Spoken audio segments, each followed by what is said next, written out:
The Schwinn Cutback is a $99 bike available at Walmart, and I believe the Cutback may be the best bike you can get at Walmart for under $100. And here's why.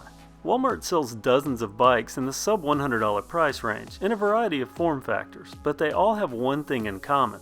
There are ample sacrifices made to get to that price point.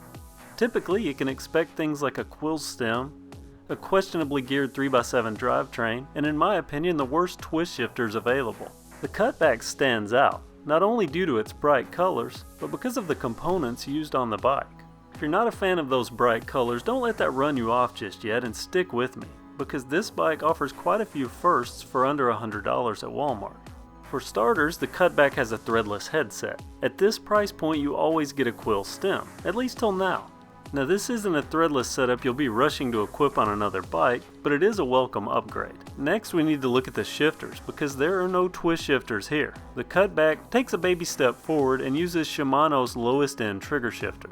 And the grips are functional as grips, we'll get to that in a bit, but the brake levers aren't plastic, they are alloy. So far, our $99 bike already has a threadless headset, trigger shifters, alloy brake levers, but it's not until we get to the drivetrain that we get to what I feel is the standout feature. On the Cutback, you don't have to fight with those riveted 3x setups and their associated generic derailleurs. And that's because this bike is a 1x. As you follow the KMC chain towards the back of the drivetrain, you'll notice that the Cutback maintains the same 7-speed freewheel of bikes in its price range. But these 7 speeds have an unexpected gem. That's because at this price, this bike is a first, being equipped with a Shimano Tourney. When I first started delving into big box bikes, you had to spend nearly $200 to get a bike with a Tourney, so the Cutback marks a change. Usually at $99 or below, you're getting a Shimano flat-face derailleur, at least as I call them. Those are so bad that there are some bike shops that won't even work on them. So it's nice to see that the Cutback drivetrain is clearly a step up. In looking at the bike, you can see why it would be easy to overlook the components, and that's because the bike is so visually bright. And any hints at modesty left when they selected the tires. This bike uses 700 by 28C tires.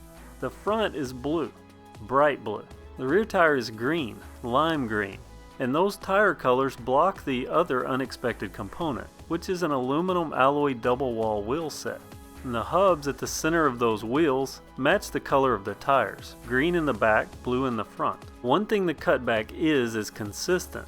Those bright colors carry through to even the accents, like the matching lime green cable housings for the shifter and the rim brakes. The steel frame on the Cutback isn't as heavy as the steel frame on other $99 bikes, but it's also not light. It weighs in at about 31 pounds. And the paint job on this frame is pretty good, and those graphics aren't stickers, they're painted on. Pre-ride, the only real complaint I can find with the Cutback is the saddle. It feels about as comfortable as it looks. Speaking of looks, there's a feeling of deja vu every time I look at this bike. There's something so familiar about it. The contrasting color on the fork, the blocky branding on the seat tube, the urban hybrid styling. Oh yeah, this must be the Walmart version of a Raleigh Redux. My biggest question as I hit the road with the Cutback for the first time was how quickly those tires were going to go from bright to black. Surprisingly, they stay far more colorful than I expected. And for cheap, non-branded tires, they seem to have pleasantly low rolling resistance. And they also grip decently. Even when I got caught in the rain one day, I had no problems with traction. There is one $99 bike carryover, brake noise. And that's because Schwinn loves to paint wheels. A painted rim plus a rim brake equals unavoidable noise, at least until the paint wears off. That tends to make stops an event that everyone's going to notice, even the people parked in the bike lane right beside the sign that says no parking in the bike lane. But this was filmed on yard sale Saturday.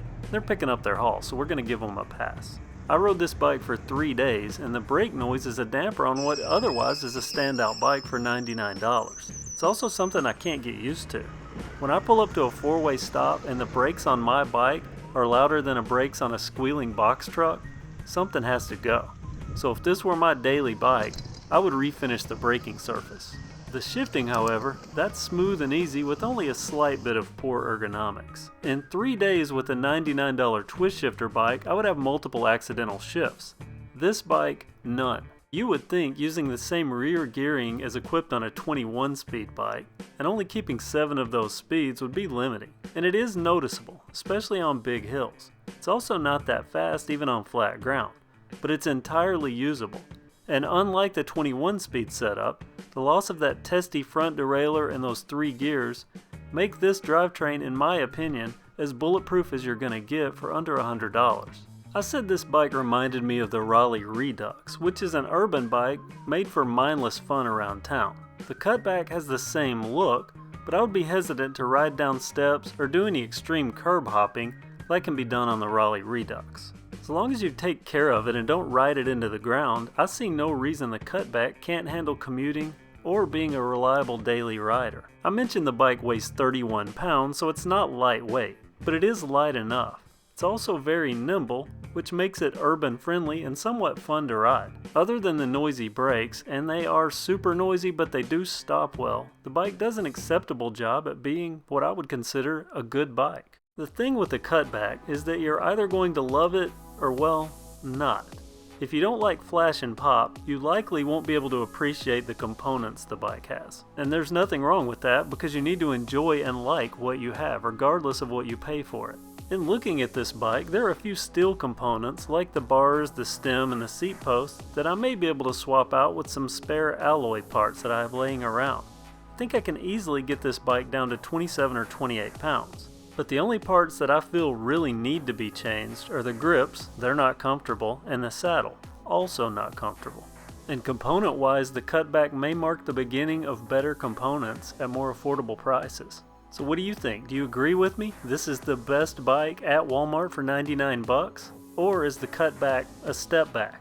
Be sure to give a comment below, a thumbs up, and if you haven't already, subscribe, and don't forget to visit KevCentral.com. Thanks for watching and have a great day.